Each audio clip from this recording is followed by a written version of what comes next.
Blog Talk Radio. Best-selling and award-winning author of true crime and crime fiction, Yvonne Mason is back with a brand new book, The Pink Canary, a book that delves into the life of a drag queen and a marvelous whodunit. You can find this and all of Yvonne's other works on Amazon.com or find Yvonne Mason on Facebook and Twitter. You're gonna kill me. Buy your copy of Pink Canary now. Well, good evening, ladies and gentlemen. It is Wednesday night, and if it's Wednesday night, it's Off the Chain. I am your host, Yvonne Mason, and that was an ad for my book, Pink Canary, and it was done by my friend Chris Dunham, who is an excellent ad man.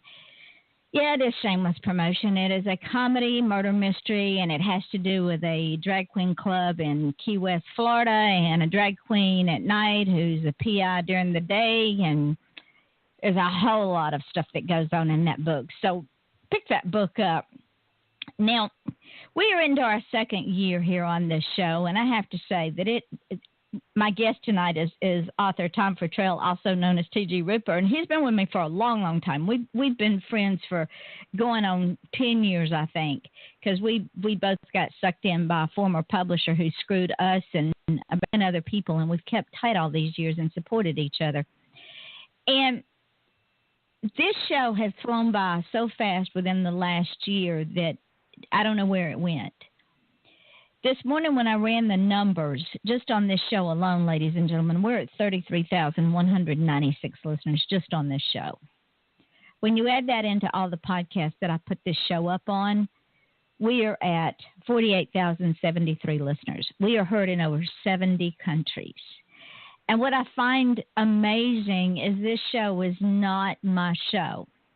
Yes, I'm the facilitator, but this show belongs to every listener and every guest that I have had, will have, and hope to have on this show.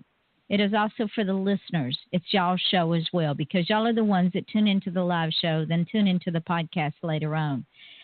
And I thank y'all for that, because without y'all, I could sit here and talk all night and wouldn't be heard. And my guests could sit here and talk all night and wouldn't be heard. So I appreciate your constant support. And those of you who follow me on Facebook have seen what I've been putting up tonight. And believe it or not, yes, several people have unfriended me. Well, it's like I told my guests before we went live, that's on them, because they have no idea how much fun I am, and they don't know what they're going to miss. So, adios, arrivederci, hasta luego, bonsoir. In other words, goodbye.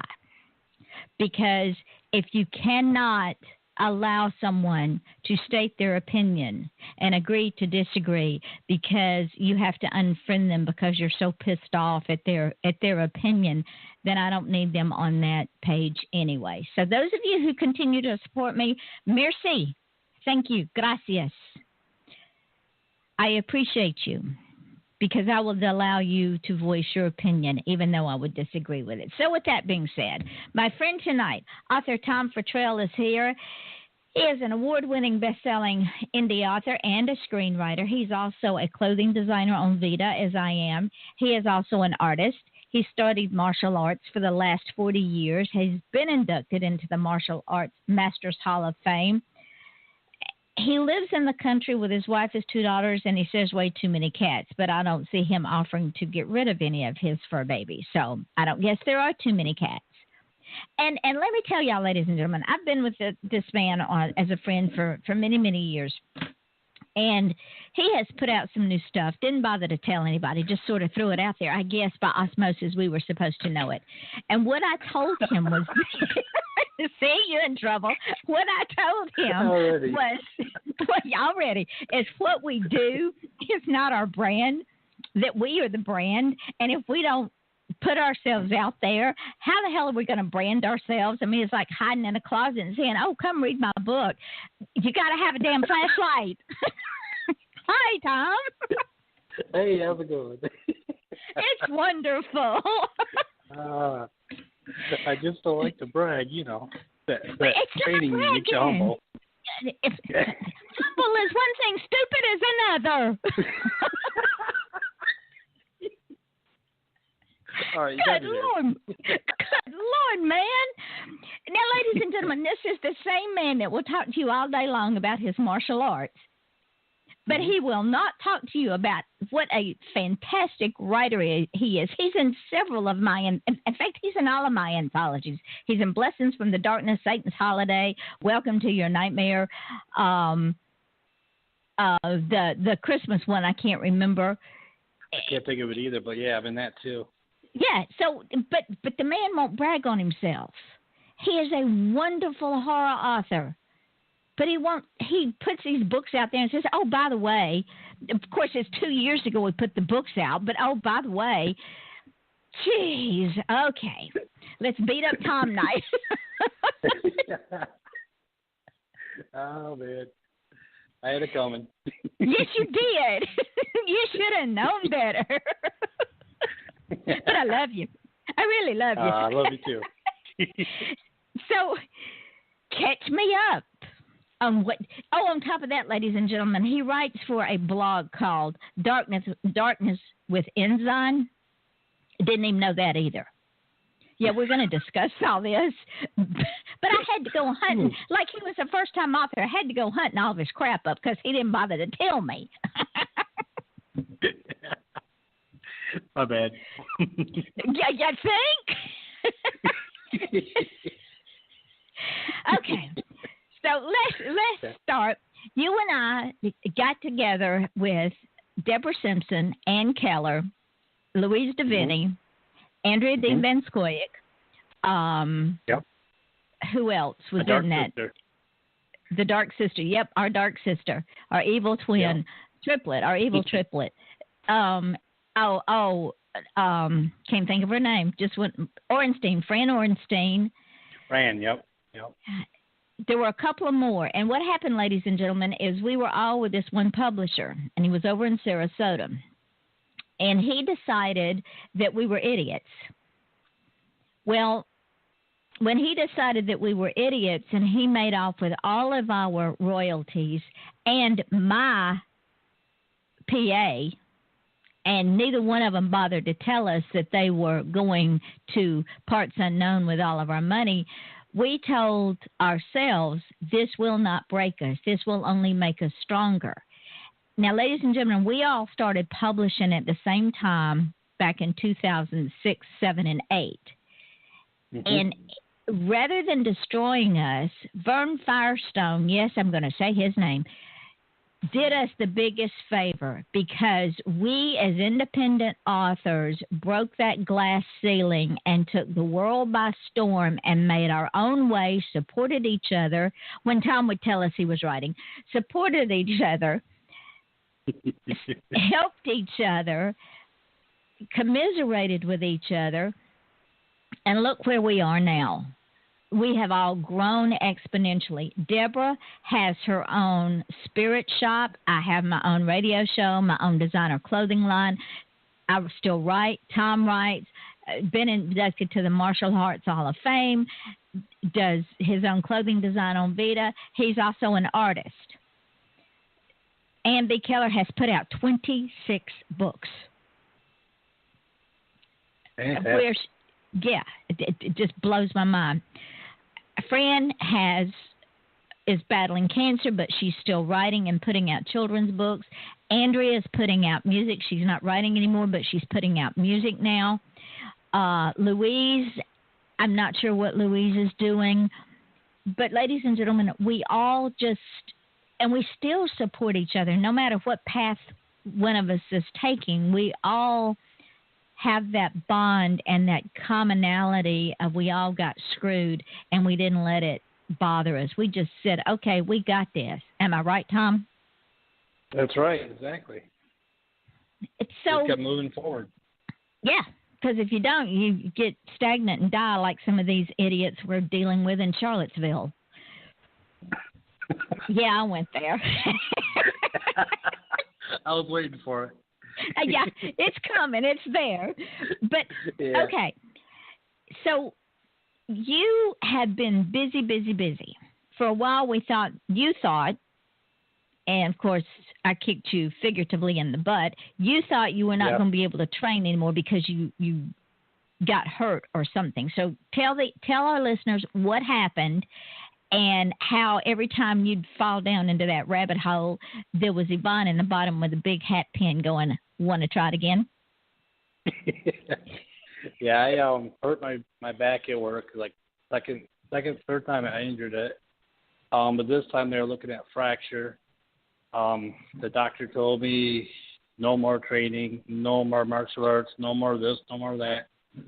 And, when you've done that since you were like a little kid, and it's always been your life, and all of a sudden you can't do it anymore, it gets you. I mean, it's like you stop and you look back, you're like, okay, yeah, I did do a lot with my martial arts, but I'm not ready to stop.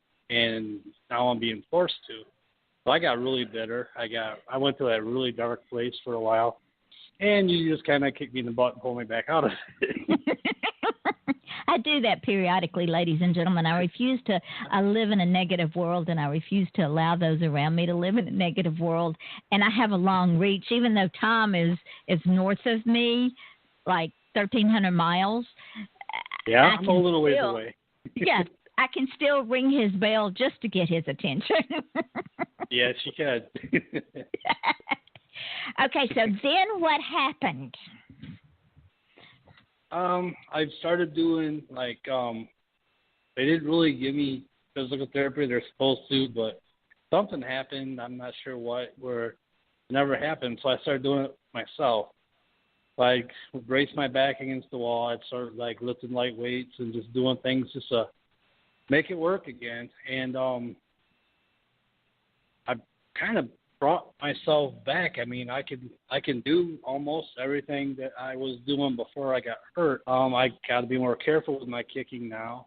And for some reason, my elbow at some point was injured during the thing as well, and this still gives me fits sometimes, but it's getting there. But yeah, it's kind of crazy that I went from you'll never do it again to back to business as usual. Close to business as usual. There's still a few of the kicks, some of the twisting and stuff I can't do anymore. So I've been learning how to do the kick without like the wide arcs and everything, just kind of cutting back on that and keeping my back a little better supportive, and so far so good. Well, you know what my mantra is. I've said this more than once. If you can't go over a mountain, you go through it. If you can't go through it, you go around it. And if you can't do any of the above, you blow the damn thing up. Yep, I'm pretty much going, I haven't blown it up yet, but I'll say I definitely went around it. I just kind of had to retrain myself. I had to, relearn the techniques, but relearn them in a way where my body could do it still. And yeah, so far so good. Would it be fair to say, Thom, that in life, the only thing that is constant is change and retraining, because in every phase of our life, we have to retrain to do something. I'm 66 years old. I can't do martial arts at all anymore. And that really pisses me off because I take very good care of myself, and I know how to fight off an assailant, and I'm not afraid to fight off an assailant, but I can't practice anymore because my back is totally gone. Now my left shoulder is totally gone, and I really don't feel like winding up in the hospital. But I have learned, along with my martial arts training, that I have other avenues of protecting myself from an assailant, whether it's a frontal assault, a side assault, or a back assault. The main thing is remain calm. Yes. So just because I can't do Brazilian Jiu-Jitsu anymore, it doesn't mean that I can't take somebody down. As my sensei told me years ago, he said, Yvonne, you're 4'11". There's no way in hell that you're going to be able to take down a 200-pound man. That's why you have a ball bat. Oh, I could just see you with a ball bat. I have a 3-foot wooden billy stick. Nice. And I'm not afraid you're not in Charlottesville. Exactly. Oh, some of those youngins that get a lesson in life like they ain't never learned. Talking about attitude adjustments. I can adjust their attitude. You'd be taking them to church, that's for sure. And preaching them a sermon and baptizing them all in the same day. Yep. But you think about it. My husband is 100% disabled. There is no way if someone were to try to attack him that he could defend himself. Even in a scooter, he could not defend himself unless he ran over him, which he might do that if they pissed him off enough. But and he's a former police officer. He's a retired police officer, so he knew how to take care of himself. Of course, S&W, the two friends S&W, that didn't hurt matters any. But there does come a time where we have to readjust our mental attitude and readjust how we protect ourselves. Yeah, that's very true. So the next time the doctor says, Tom, you can't do that anymore, we're going to blow up the mountain. Yes, right. Yes, ladies and gentlemen, it's off the chain, and we talk about anything because we can. I believe that in every show we do that people learn things. And that brings me to learning about Thom. Now, I knew that he did the things for Vida.com under Thom Futrell. He's got some beautiful, beautiful things, scarves, shirts, and whatever. I knew he did artwork. Now, you were going to be somewhere around where you live at a con, right? A comic book con? Yeah, Mega XP. Tell the folks about it. It's a comic book convention. If everything goes well and all falls into place, I'll be drawing at one this year. Hopefully everything will fall together like it should. But yeah, I mean it was great. I went last year just as a fan because I'm a major comic book geek. And go to my Facebook page and you check the MegaCon pictures and you'll see me like in a fighting stance posing against Batman. I got with the cosplayers and we had a blast. We used to do all sorts of fun stuff. I hung out with some of the horror people that was there. Got pictures of that on there as well. I don't know. Those are just my kind of people. They're having fun and doing their thing, and it was a blast. I'm hoping that I can be part of that this year. Well, there should be no reason why you couldn't, would there? I'm going to be collaborating with another artist. He had to check with. He's like a big time artist, and the fact that he contacted me and asked me about sharing a table with him pretty much gave me a cardiac arrest. I'm trying not to sound like a fangirl or anything, but I'm like, okay,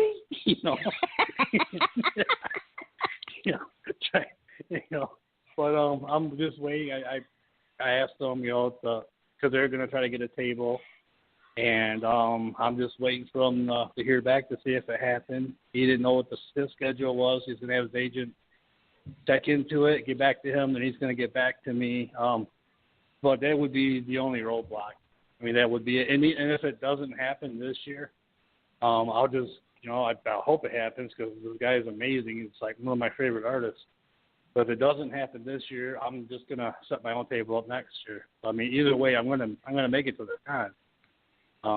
Either this year, either as an artist or as a goofy dude with a camera again, like I was last year, or I'll be there.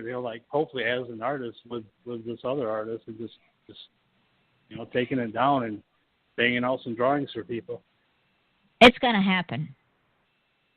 This is in your future. It is your turn, and it will happen. It is happening. This is the way you got to think, Tom. You got to go into this with the same mindset as you go in with your martial arts. You're going to make that connection to somebody's nose with your foot.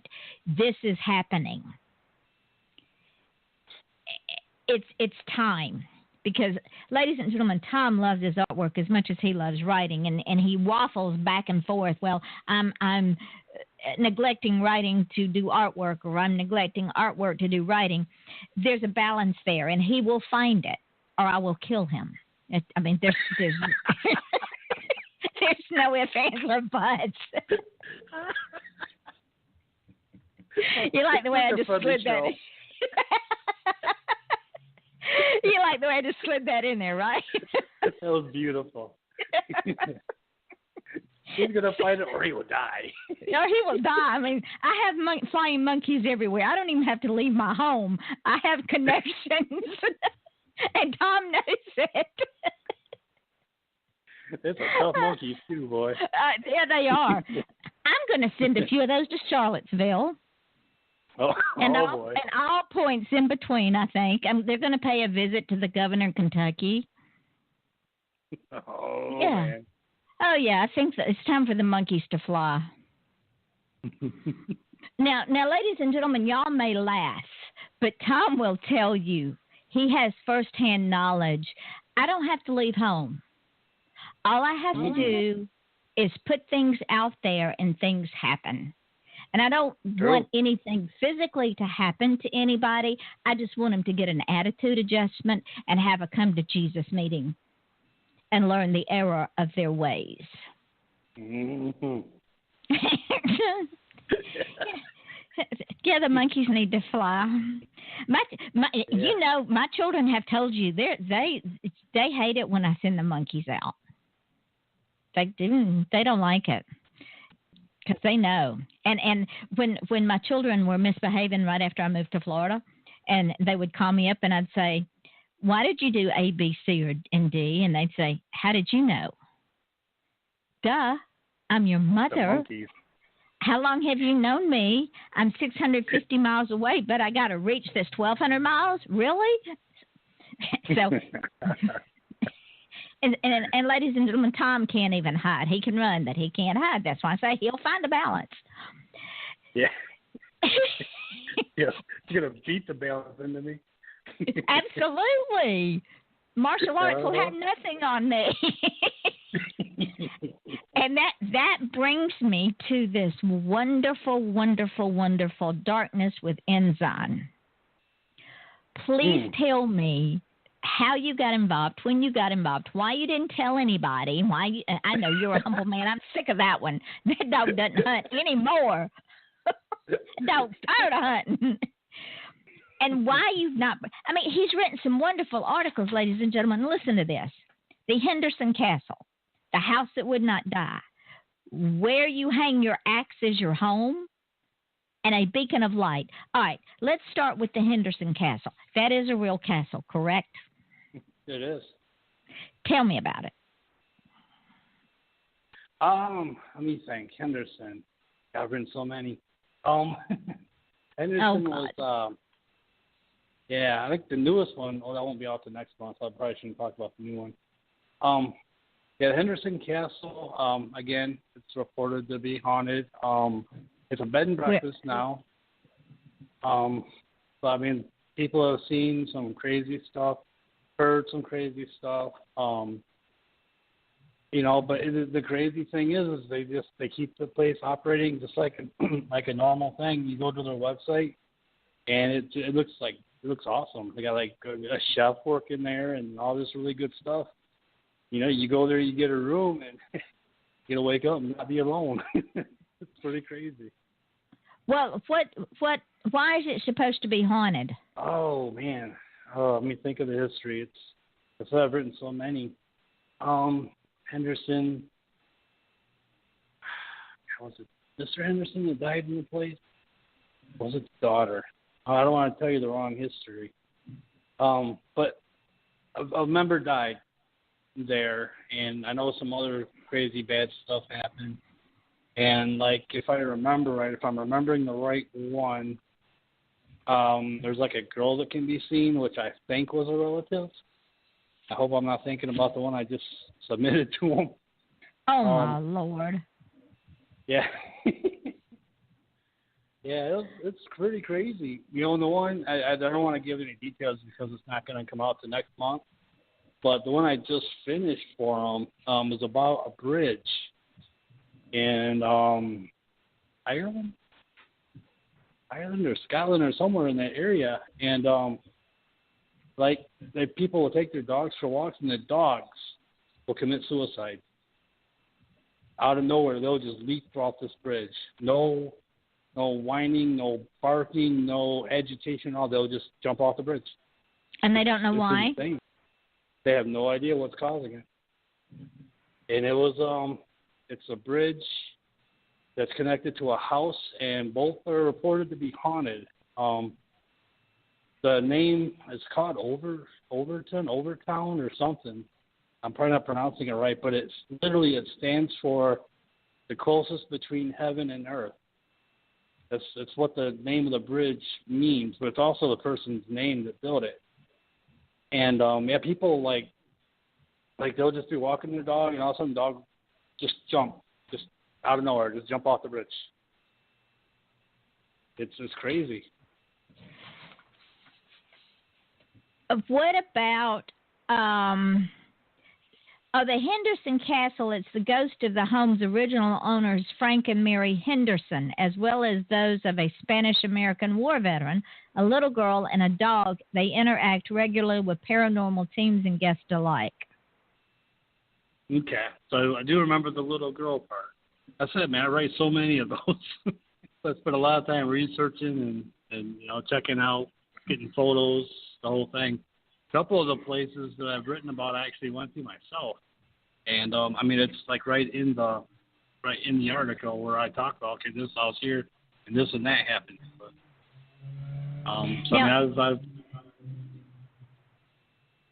But in the house, a look inside the house that would not die. This is in China. Yes. It's in Beijing. Yep, Beijing. Yep. And it has lain abandoned for over 50 years because it's inhabited by the dead. Yeah, it's got some crazy photos. I'm not sure which ones I submitted, but... Legend goes that following the Communist victory against the Nationalists in 1949, a high-ranking government official fled his mansion home for a safe haven in Taiwan, leaving behind his wife, or possibly mistress, just like a man, to fend for herself. In desperation, the woman hung herself from the rafters of their home. Her ghost has haunted the house since that fateful day. Mm-hmm. But that people claim to hear wailing screams. Yeah, they hear people crying, calling for help. Disappearances. Dang. Now, I really like the one where you hang your axe as your home. Now, was that an article? Because I know I submitted some short stories to them, too. I think that one was another article, though. While many haunted houses trace their legends back to grisly murders which took place within their walls, the Basilica Axe Murder House is more unique in that the killings themselves took place under unexplained circumstances. Okay, on the night of June 10th, 1912, 8 people, the Moore family and 2 guests, were bludgeoned to death with an axe. To this day, the perpetrator's never been found, and the primary suspect was tried and eventually released based on lack of evidence, but has since been connected to several similar murders in other states following the Moore deaths. Now the house is a museum, and it made news again when recreational paranormal investigator Robert Lawson Jr. stabbed himself while on tour. Okay. Yeah. You know the old saying, the devil made me do it? Yeah. Yep. Yes. Yep. Go ahead. You can do it. Kill yourself. Get behind me, Satan. Yeah. A pan of bloody water was... Yeah, okay. Yep. A pan of bloody water was found on the kitchen table as well as a plate of uneaten food. The bodies of Lena and Ina Stillinger were found in the downstairs bedroom off the parlor. Ina was sleeping closest to the wall with Lena on her right. A gray coat covered her face sideways, not clear over, but just a little. She'd been struck in the head. Okay. Yeah, I just have to go finish reading this, ladies and gentlemen, because we're moving on to a beacon of light. Okay. Indian Bay and Whitehall, Michigan. Mm-hmm. Now, right up north from you. This one is not so much spooky as it is interesting. The captain died in his bed the day before he was supposed to leave the White House for the new owners. You know, there's nothing like overstaying your welcome. Yeah, it's true. If he didn't want to retire, he should have just said, "I'm not leaving." He didn't have to go and die in his bed before the new people came in. I mean, really? They're like, "Yeah, I'm good. You guys go ahead." Yeah, don't mind me. I'm just dying in my bed. Oh, my word. Yeah. He could have just stayed there. They wouldn't have cared. Nah, cheap rent. And the Hellfire Club, what the hell is that? Oh, the Hellfire Club. Oh, yeah. That's a crazy place. Let's see. What would be the worst haunting? This place would be in the top 10 of your list. So much negative energy in one area is bound to make things happen. I once ended my book, Night Songs, with the line, "Death leaves a bit of herself as she walks through the room." In this case, death left quite a bit. Welcome to Dublin's notorious Hellfire Club, one of the most terrifying places on earth. Perched high on a mountaintop overlooking the city of Dublin, that's in Ireland, folks. The Hellfire Club is a place of evil, of terror, and of death. Built in the 18th century on the site of a sacred Stone Age tomb. Well, hell, no wonder. I'd be pissed off, too. The Hellfire Club... desecrated. Yeah, the Hellfire Club was constructed in a spirit of blasphemy and sacrilege. The young bucks who built it said it was a hunting lodge, and its real purpose was to worship the devil. So it was cursed from the very beginning. There you go again with those aristocratic people. The aristocratic members of the Hellfire Club used this place as a headquarters for their wild debauchery. These rich young men like nothing better than sex and drinking, and not necessarily in that order, and I just added that. Oh, and they like murder, too. Yeah. If you think of Hostel Underground, and that's pretty much what the club was. Well, I hope that they got in trouble because that was supposed to be a place of reverence. Shame on them. Yeah. Big time. Shame, shame, shame, shame, shame. Invisible hands might pull your necklace off.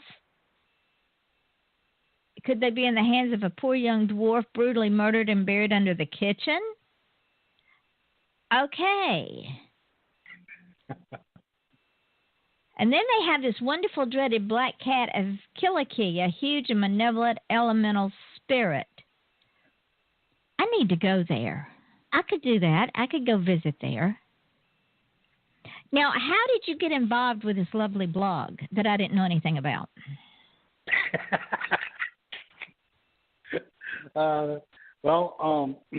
Jody is a writer friend I know, and she said that she was putting this out, this magazine, Darkness Within, and asked if I wanted to be part of it. And I was like, yeah, sure. And I asked her what do you want to do on articles? Do you want stories? She says, yeah. So sometimes I get articles. Sometimes I'll write a short story and send it to them. So far I've had nothing rejected, so I'm, they're liking what they're reading so far. And on a side note to the zine, they also accept artwork. And I have a friend of mine who's a really good artist. She's really good. And she wasn't really, you're going to slap me, she wasn't really getting her work out there.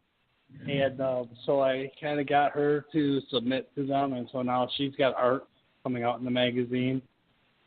Not that I was trying to make her brag or anything, but I kind of told her, you need to get some stuff out there so people will see it. Yeah. Physician, heal thyself. Exactly. Oh, my word. This is what I put up with on a regular basis from this man, ladies and gentlemen. He does not understand yet that we are the brand, not what we produce. We are the brand. And if we don't brag on ourselves, for lack of a better word at this late day, then nobody else will. It's like having an advocate when you are sick and you go to the doctor and you're too sick to give a shit what the doctor says, and he's giving you all the stuff that you don't need, and somebody stands up and says, hold the phone there, Jack. We got these other issues too. And the doctor goes, oh, didn't know. Really? So yeah. Didn't know about the darkness within. I go, you know, they put out a book too, and I got some work in that too. Came out really? Yeah, earlier this year or last year. It's a really cool cover on it. And what's the name of this book? They just called it Darkness Within. They just titled it after the easy. And it's on Amazon and Barnes and Noble and all the normal channels? Should be, yeah, I think it is. You don't know? You have a story in this book and you know nothing about this book? Oh, God help us. You know, I just... we are back to square one. I was just checking Amazon earlier, and I just found out that I have a 5-star review for one of my books, and it's almost sold out. I was like, wow. Oh, do tell. Enlighten us, oh, unwise one. Yeah, my bad. Inquiring minds want to know, what is the name of said book with one said 5-star review? Night Songs. Night Songs of the Reaper. Explain it to us, Lucy. You got some explaining to do. It was one of my first, I think it was my second book that I ever written. It's a combination of short horror fiction, poetry, and I put some like writing prompts at the end of it so that other people, you know, like who want to give it a try, gives them something to work from. And it's been selling really well, apparently. And you didn't even know, did you? I didn't until today. Yeah, I got some work to do, I guess. You think?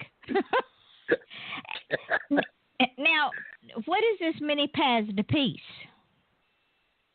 Oh, that was a book I wrote a year or two ago. What I did is I went to all these different martial arts organizations and people, and basically I had them tell me like what their art was about and stuff, and what I did is like I'd start the chapter with a scenario where a guy was about to fight. Like he was about to throw down with whatever opponent he had. I mean, I had like Greco-Roman wrestling. I had other types of wrestling, kickboxing, just different styles. And then at the end of the chapter, like I explained everything that they learned, what the history of the style and everything. Then at the end of the chapter, I'd have the end result of the fight. And they would use the techniques that they were explaining throughout the chapter. And that way that the person reading the book could say, oh, okay, that's what this does. So they got the history of the style and what they could do in the style. Then they got like a scenario of somebody using it in an actual altercation. Which would be an excellent book, especially for women. Oh, Even if they couldn't get out to do martial arts physically, we are what we read, eat, and drink. And something would kick in if they read it with concentration and with an open mind. They would understand that by definition, and I know, ladies, y'all are going to get so mad at me for saying this, but it is what it is. By definition, we are the weaker sex. And we have to find ways to protect ourselves to compensate for that.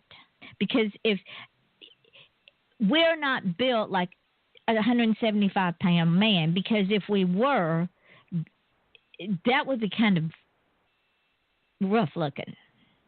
Yeah. The visuals just went through my So we can't be built like Bubba and expect to be who we are. And once women accept the fact that we are women, end of story, we are women, we are the weaker sex, but we still can be deadly if we have to be, and not by name calling and doing all the stupid stuff, pulling hair and kicking. That doesn't work in a real fight. This is true. You got to be prepared to do some serious damage, and you can do serious damage in about 4 moves. Yeah, you got to get over quick. Yes. You hit them, okay, they hit the ground. You hit them, they hit the ground. You tie them up. You call 911. End of story. I'm doing that transit thing now. Getting ready to close the building up. That's all right. If you hear anything in the background, it's just awesome. Yeah, that's Tom. That's Tom going through squeaky doors and walking to his vehicle. Now, that's me. The storyteller. What is that one about? Oh, that was actually the storyteller was a NaNoWriMo winner. I wrote a story that I wrote like one that this was like the sequel to a story, and basically what it is it was this being who could he could tell a story, but he would put the person he's talking to into the story. So like if he was talking about somebody being chased by a devil or something, that person would be chased by one. Oh. Yeah. Okay. It was like a story within a story. It just kept going, and then the next person, like his whole idea was he would charge you so much money, and if you told your story and it didn't scare you, you get your money back. But if he did scare you, he scared you to death. So the person actually became the story. Yeah, exactly. And that was the first one, and then I wrote a sequel to it like the following year. And the following year, it was no longer a person telling a story. It was like his soul was out in the woods doing it, and he was same thing. He would go up to a camper, start telling them a story, and they would be put into the story. You have one twisted mind, my friend. That's what my writing professor told me. But that's not a bad thing to have. My mind is totally twisted, and I enjoy my mind very much. Oh, heck yeah. I'm probably the only one that understands it. Some days I have trouble with it. Then you wrote Thom Futrell, P.I. Oh, yeah. Yep. That was, I was writing short stories. They're like a madness series, and basically it was just this guy. He was part of the mob. Like his dad was like a don, and so he would work for the mafia. He was a private investigator, but he worked for the mafia. And basically, when the mafia would kill somebody, and they would come back like as a pissed off ghost, this dude had to go and he had to solve it. And get the ghosts to go on their merry way, so the guy's group wasn't being attacked by ghosts anymore. And there's nothing worse than a pissed off ghost. Oh, I hear you. I wouldn't want to piss him off. Yeah, I'm afraid there's going to be a few pissed off ghosts in Charlottesville. Oh, well, yeah, quite a few. See, I just threw that right in there. I'm so clever. Love it. And I'm sure there's a few pissed off ghosts at Gettysburg. I've been to Gettysburg, and if you have never been to Gettysburg, you feel their presence. They are real. Oh, I can imagine. Oh, just they weigh you down with the sadness. So I'm sure there's some pretty pissed off ghosts at Gettysburg. Oh, yeah. Yeah, and Andersonville. Yeah, and Andersonville and Chattanooga and Chickasaw and yeah. So yeah, they just don't know. They'll be sending the PI to make those ghosts go on their merry way. Yeah. Tales from the castle. No, they ain't going. They're going to rise again. Mm-hmm. Tales from the castle. Oh, Castle Reaper. Yeah. That's just a collection of some short stories. I wasn't sending anything out at the time. They were just sitting there in a file. And so I was like, yeah, let's go ahead and make this into a little collection. And so I just sent it out, and that's what I ended up with. And they're horror stories. Oh, yeah, pure horror fiction. Yep. How many is in the book? Usually I have at least 20. There's a couple of them that are less than that, but I'd say probably around 20 in that particular one. The Dark Streets of what? Oh, the Dark Streets of Jackson. It's probably hard to read the cover. Yeah, it's basically I haunted the town I live in for that one. You haunted the town? Yeah, it's by the town I live in. I use like all actual places, and like there's cannibals living out in the country, and ghosts hanging out at the bar, and cool stuff. Interesting. So yeah, you just took your town and changed it around a bit. And who's to say they really don't live? But who's to say they really don't live there, Thom? This is true. Got a lot of old buildings here. This is a historic town, so you never know. See? Oh, that's probably walking quite a few of these streets in its history. Probably a lot of haunted places. And people tickle me when they tell me that they think that we're all crazy, because I believe that they walk among us. I've seen them. I've felt them. They've spoken to me. And they don't scare me because they can't hurt me. If I were afraid of them, I would hurt myself and blame it on them, because I'm too stupid to understand they can't hurt me. They, might throw books off the bookcase or toss stuff in the floor, but they are not malevolent. Most of them are here for a reason, and they don't understand they need to go on. And let's go back to Gettysburg. The men that died on that battlefield, and what people, if they haven't studied the War of Northern Aggression, they will not understand what I'm talking about. It was brother against brother, nephew against uncle, father against son, cousin against cousin, wife against husband, daughter against brother. And it was a mess. And by the time they all got to Gettysburg, they were worn out. It was a no-win situation for either side. And they lost so many men because of politicians. It was unnecessary. And I firmly believe that these souls are still crying out for restitution. Yeah, I believe that. So, ladies and gentlemen, yes, I believe that they walk among us. I've seen it. I've felt it, and I've heard it. So when Thom says he lives in a historical town, I guarantee you got ghosts in a bar. Oh, yeah. Yeah, because we got some old places here. Yeah, when you just need to do a paranormal investigation. Paying the Reaper. Yeah. What was that? Which one? Paying the Reaper. Paying the Reaper. Oh, yeah. Yeah. That was about a story about a guy who wanted his wife killed, but you don't know that right away.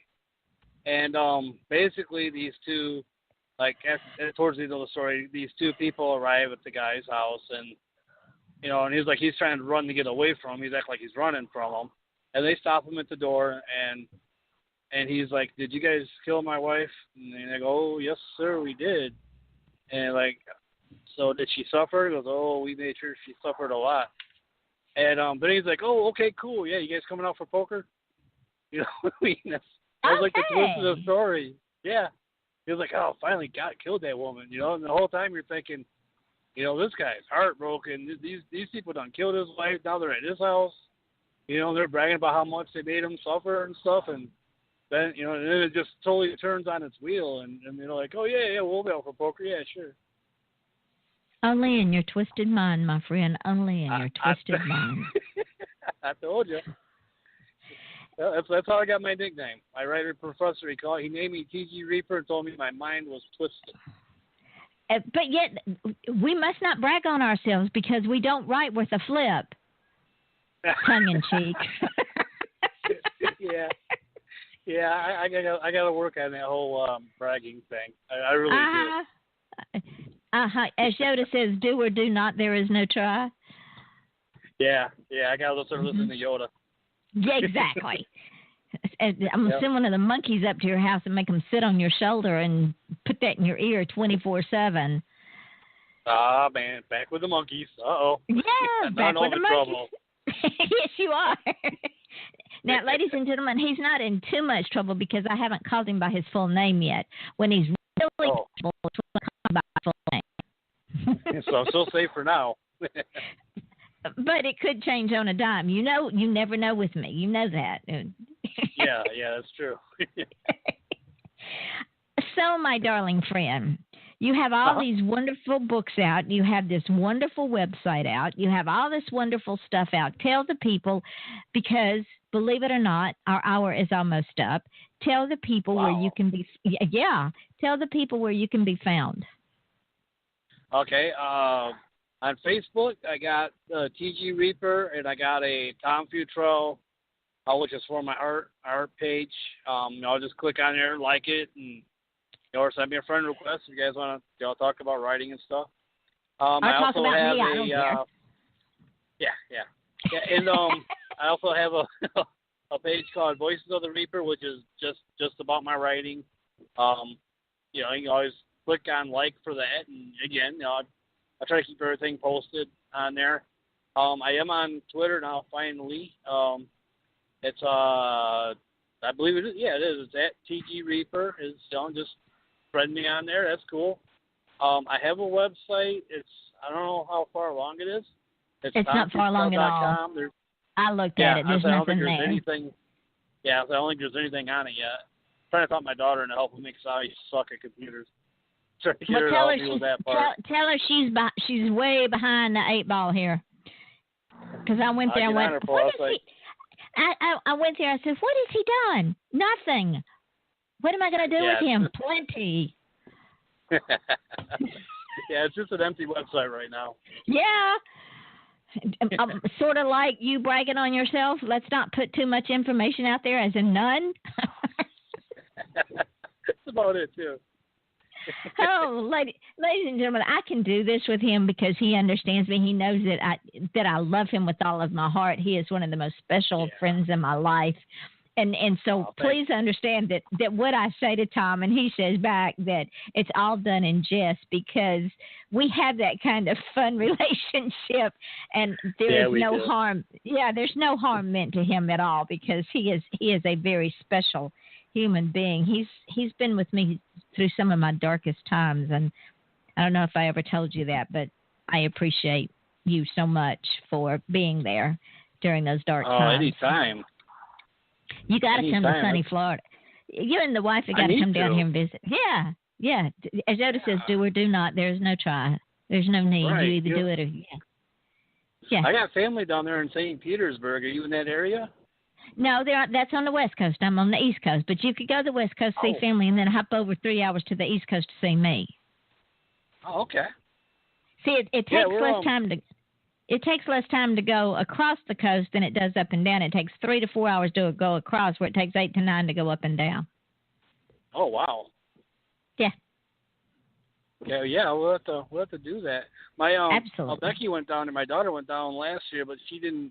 I think she only went to Orlando though. Just went with a friend. It's only an hour and a half north of me. Oh wow. Okay. Yeah, she went down. Pretty sure it was last year. She went with her friend down there, and they spent about a week in Orlando. Then since they came back. Oh, it's time for you and the wife to come pay us a visit.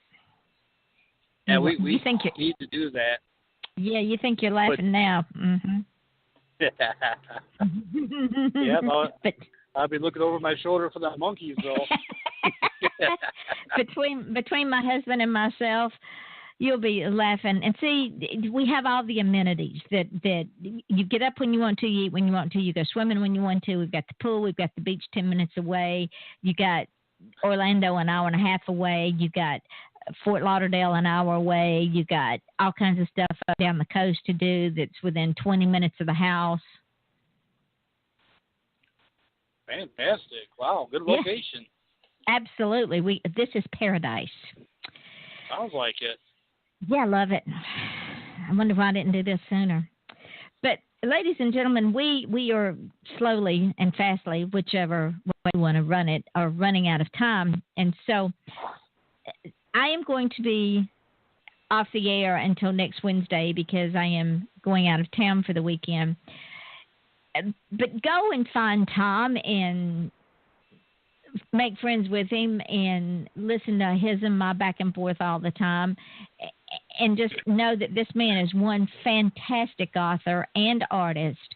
He doesn't think he is, but he really is. I'm almost envious of him being able to draw because he can bring things to life. And he's worked hard to say he's an artist, and he is an artist. He's very successful, even though he won't admit it. And yes, you're coming back after the first of the year, so we'll set that up. Absolutely.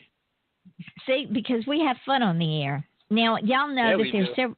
Yes, we do. There's several things that I say at the end of the show, and I think that in light of what has happened in my country, and I know that we are heard in over 70 countries. And ladies and gentlemen, those of you who are in Canada and Australia and South Africa and England and Germany and Russia and all the countries that listen to this show, I know that y'all have seen what has been going on, and I am very ashamed of those people that have tried to desecrate the history of this country. And regardless of whether it's good, bad, or indifferent, it is our history. It happened.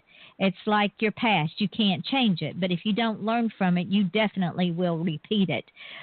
And in some instances, it's being repeated because the narrow-mindedness of people is just unreal. The intolerance, the inability to understand history for what it is. I'm very ashamed of those people. I love my country. I love being Southern, and I love being a woman. I love the way that men treat me with a difference and respect. So all the other baloney that you hear, ignore it because I got it going on. And as I say, exactly, as I say at the end of every show, don't just feel special, be special, because if you just feel special, you'll never be special. And I got a new one the other night, and it says, difference between who you are and who you want to be is what you do. Those words are so true now with what is going on in my country. Listen to it again. The difference between who you are and who you want to be is what you do. So think about that. I'm going to put that up on my Facebook page. If you want to achieve greatness, ladies and gentlemen, stop asking permission. I've quit asking permission a long time ago. I just do it. People either accept it or they don't. Your smile is your logo. Your personality is your business card. And how you leave others feeling after having had an experience with you, ladies and gentlemen, that does become your trademark. And yes, I am opinionated, I am dominating, and I am overbearing, but I am also loyal to a fault. I also believe in allowing people their opinions. I believe in agreeing to disagree. So that is my trademark, and I hope that everyone that comes in contact with me leaves knowing that I am a better person for having them in my life, and I hope that I have made them a better person for being in their lives. Because we all are fighting battles. Yes, my dear. Hey, can I just add one thing? Absolutely. Oh, thank you. Frank Bellinger, you're pretty. You are so funny. You better remind them. And with that, ladies and gentlemen, this is my friend, author Thom Futrell, and I, and Off the Chain, saying good night. Yeah, he contacted me. He wants to come back on the show. Of course, he's coming back on the show. He is so funny. Absolutely. Yeah. So maybe we'll do a show with me and you and him. Yes. Okay. That'd be great. Okay. I'll set it up. If I don't think I've got anything left for this year, I'll go back and look. If not, I'll get y'all on. I think I've got maybe 1 or 2 dates in February left, but I'm already rolling into March. But thank you, my dear, for spending an hour with me and letting me abuse you. Absolutely. I love it. You're into that sort of thing, right? Yeah. And getting beat up by the monkeys. I'm telling you. And of course, when we get off of here and the show goes up in archives, I'm going to put it on my page and tag you in it. And then tomorrow, I hope before I leave, I'll get to put up the 5 podcast. And because now the show's heard on podcast.com, Podcast Garden, Mixcloud, SoundCloud, Spreaker, Stitcher, iTunes, YouTube, FM.com, and TuneIn Radio. And there's 4 or 5 other little podcasts that it pops up on that I don't even put them on. Somebody else does. Wow. Yeah, that's how we've got almost 50,000 listeners. That is impressive. Man, great.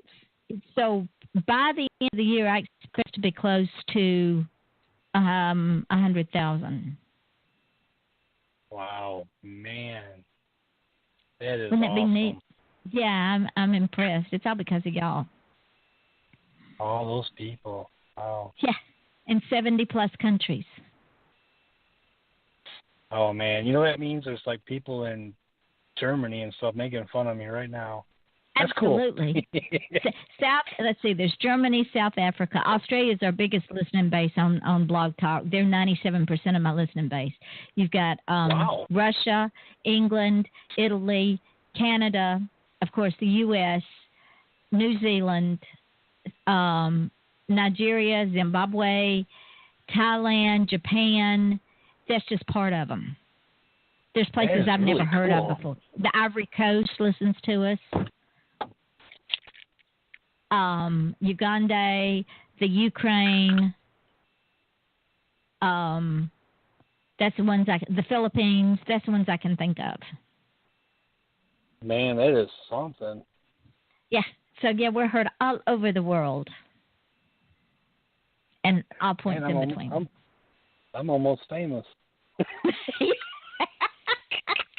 You are famous, silly boy. That's why you have to pimp yourself, pimp your ride. Because if you don't pimp your ride, nobody else gonna pimp it for you.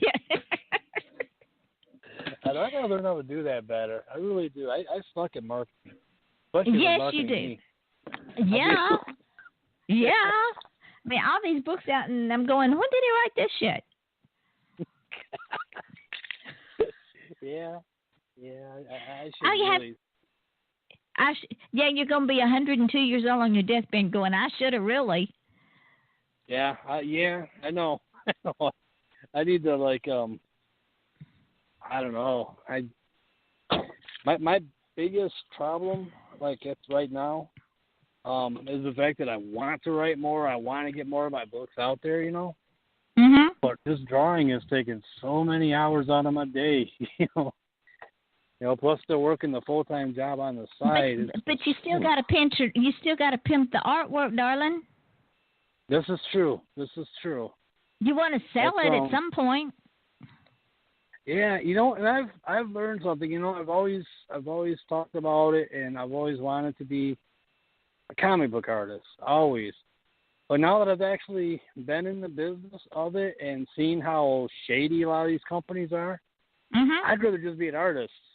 There you go. I'd rather, because they artists can do it for themselves. They don't have like a company saying, okay, we'll hire you for 2 months, and then the second somebody better comes along, oh, nope, you're out, we're going to end your contract, this guy's coming in. It's like there's no security. Doesn't that sound like some publishing houses we know? Yeah, it's like going through that all over again. It's like, this is not what I want to do. So be an independent. Yeah, that's what I'm thinking. Just be an artist. Just like to get back into the fine art. Because the curator down here. Oh shit! I didn't tell you I had stuff in the art gallery either. No, you didn't. Sorry. Yeah, I had some stuff in the art gallery this year, and the teacher or the curator talked to me about maybe becoming an art teacher because of the fact that I'm like totally colorblind and I'm still painting. She just thinks that's the coolest thing ever, and it's attracting a lot of people to my fine art. And what's stopping you from doing that? Comics. The schedule I'm on when I'm trying to get the comic art out there. I'm like, right now I am literally looking in the sky for monkeys. Oh, my word. It's called balance. Yeah. Balance. Yeah. You can do this, balance. Not going to send the monkeys today, but I could send them tomorrow. Okay, I'll stop looking up then. My thing is I still want to be an artist. That's still it. I love writing. I love meeting readers. I just think that part of art is just not for me.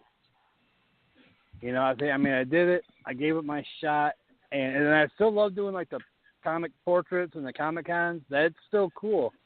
It's working for them publishers. It's too much. They're too shady. They're too much like the publishers that we had to deal with. So you do your own thing. Yeah. Create your own comic book. I've been working on that a little bit. I've taken I wrote this zombie story. I was gonna send it to a publisher or go indie on it, and I was thinking about it. Then I was like reading through it. I was like, this would make a pretty good comic. So I've been kind of doing some storyboarding and stuff on it just to see, because I think it would be. It's not the typical zombies. It's the voodoo type of zombies. This guy gets hired. Like, people will hire him if they want someone killed, and he'll just send a dead guy to do it. Ooh, yeah, because the guy's already dead. Yeah. And I bet I know who would. I bet I know who would do it for you. I bet Nicholas would publish it for you, because I think he's published some comic books before. Oh, that'd be awesome. I've been wanting to talk to Nick about that. So what's stopping you? Yeah. It's like I said,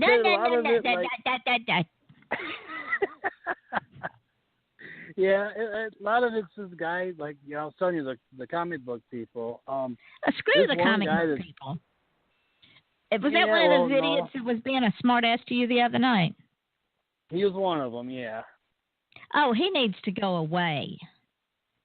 Yeah. He needs a visit. He does need a visit. Yeah, he was bragging today, because he gets on like the comic art thing and stuff, like what I look at to kind of keep up to date on the comics. And he was on there today bragging about some other guy that he told him he was a terrible husband and father because he's not selling his work. He's being a hobbyist with it. It's like, if the dude wants to be a hobbyist and work a normal job, that's his prerogative. Exactly. But he was like, I told him he was a terrible father. He was a terrible husband. He's letting those poor family suffer while he could sell those for $500 a piece. And it's like, number one, people around here don't have $500 a piece for shit. Maybe in some areas, but not where he's at. I told you going on and on and on. I told you some people were going to unfriend me. They did. Yeah. Yeah, they did. That's crazy. It just shows how small-minded they are. I wish I could find which ones did, but no skin off my nose. Ain't that something? Well, it's their loss. They're going to miss out on all the fun in my life. Yeah, they are. And with that being said, my beautiful friend, go and make beautiful art. Go and teach the class. I'll set you and Frank up and contact Nick and do your thing with the comic book. Oh, awesome. Yeah, I will do that. I know I need to talk to him. Right now I'm still in the storyboarding. Well, do it before the end of the week. Do it before the end of the week. I'll send him something tomorrow. Just to ask him. Sounds good. Yeah. Yeah. Because that would tickle him to death. Oh, cool. Has he seen my art? I don't know if he's already seen it. I've seen your art. Oh. It's gorgeous. Okay. Thanks. Okay. All right. I'm getting off of here. You're going to go contact Nicholas, and we're going to make this happen. And thank you, my darling, for being on the show. It was fun. It's always fun. Thanks for having me. Yeah, you're a blast. Well, and you know I love you with all my heart. That you were just. Oh, and yeah, same here. I love for you to be. I love you being successful, and that's all I've ever wanted is for you to feel successful. You are successful, and don't ever forget it. I'm trying not to. No. Try goes away. No try. Yeah. Do or do not. There is no try. You are successful because you're doing what you love. Yes. And that's all that matters. So with that, I will say bon voyage, bonsoir, arrivederci, hasta luego. Yeah, I don't know any of that, so I just say see ya. Until we meet again. Yeah, there we go. And I'll send you a date and send Frank a date and say we're going to do a menage a trois. Sounds awesome. Oh, that's going to blow some people's mind. What the hell was she talking about, a menage a trois? Let them worry. Let them think about it. All right, darling. Talk to you later. See you later. Bye-bye. Bye. Bye.